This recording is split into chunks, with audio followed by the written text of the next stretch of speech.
অনেকে মসজিদে বিয়ে সম্পন্ন করে পরের দিন গায়ে হলুদ নামক অনুষ্ঠান করে, এক্ষেত্রে তাদের বিবাহ কতটুকু শরীয়তসম্মত হবে? মসজিদে বিয়ে করেন খুব ভালো কথা, কিন্তু গায়ে হলুদের নামে যা করেন সেটা কখনো ভালো কথা হতে পারে না।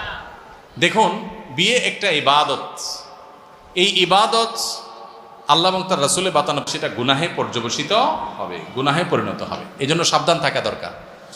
গায়ে হলুদ, এটা নিয়ে আমি একটু ঘাটাঘাটি করছিলাম অনলাইনে, কোত্থেকে আসছে, এটার উৎপত্তি কোত্থেকে, এত কিছু থাকতে, মরিচ, জিরা, আদা, দারচিনি, লবঙ্গ, এত কিছু থাকতে হলুদ মাখে কেন? এটা নিয়ে আমার কৌতূহল তৈরি হলো, হলুদে কি আছে, কেন মরিচ মাখতে পারে না? যে বিয়ে উপলক্ষে একটু মরিচ মাখে কেন আসলো, এটা করতে পারে না, হলুদ মাখে কেন?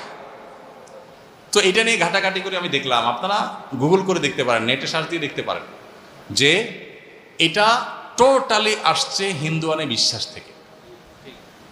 হিন্দু ধর্মের কিছু বিশ্বাস আছে, সেখান থেকে আসছে। হলুদ, কুলা, দুবলা ঘাস, আরও অনেক জিনিসপত্র আছে, এগুলো বিয়ে উপলক্ষে, এগুলো নিয়ে নির্দিষ্ট আয়োজন আছে, এগুলো করলে নাকি দাম্পত্য জীবনে সুখ শান্তি হয়। শিরকপূর্ণ বিশ্বাস। দাম্পত্য জীবনের সুখ শান্তির সাথে এগুলোর কোনো সম্পর্ক থাকতে পারে না। ইমানদার কুসংস্কারাচ্ছন্ন বিশ্বাসী হতে পারে না। সেখান থেকে আসছে গায়ে হলুদ।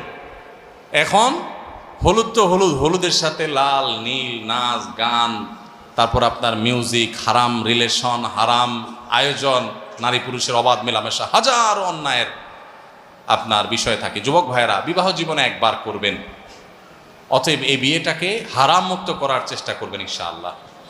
যারা বিয়ে করেন না, নিয়ত করা যাবে না ইনশাআল্লাহ যে আমার বিয়েকে আমি অনাচার মুক্ত করব। কি মুক্ত করব? আমার বিয়েতে কোনো হলুদ মরিচ থাকবে না। কি থাকবে না? হলুদ মরিচ থাকুক, রান্নায় থাকুক, কিন্তু গায়ে দেব না, এবং গায়ে দেওয়ার নাম দিয়া এই সমস্ত অনাচার করব না।